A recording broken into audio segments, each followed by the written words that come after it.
45 જવાનો શહીદ થયા સવાલ 45 જવાનો શહીદ થયા સવાલ કરો છો સરકારે આરડીએક્સ આટલું બધું ક્યાંથી આવ્યું એની તપાસ કેમ નથી કરતી? જો ભાઈ હું પહેલા પણ તમને કહી ચૂક્યો છું કે શાસન જ્યારે કોંગ્રેસનું હતું બોર્ડર સીલ નહોતી.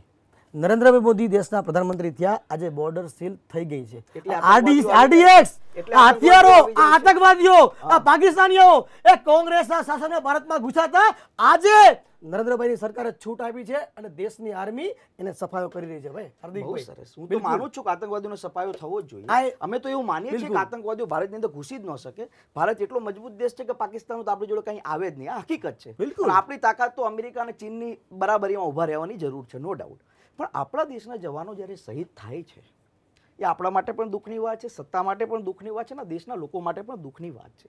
હું એટલું નથી કહેતો, મારો સવાલ એટલો છે કે જવાનો આપણા શહીદ થયા, આટલું બધું આરડીએક્સ જે આવ્યું એની તપાસ તો થવી જોઈએ. બિલકુલ તપાસ હું તો કહું છું ને, આ છે ભાઈ 4 મહિના થઈ ગયા કોંગ્રેસના શાસનમાં બધું દેશમાં દુશ્મનો ઘૂસી ગયા હતા. બોસ તપાસ કરવાની વાત તમે કોંગ્રેસ ક્યાં કરો? સરકાર તમારી મને ઘણીવાર દુઃખ કેવું લાગે ખબર છે ભાઈ?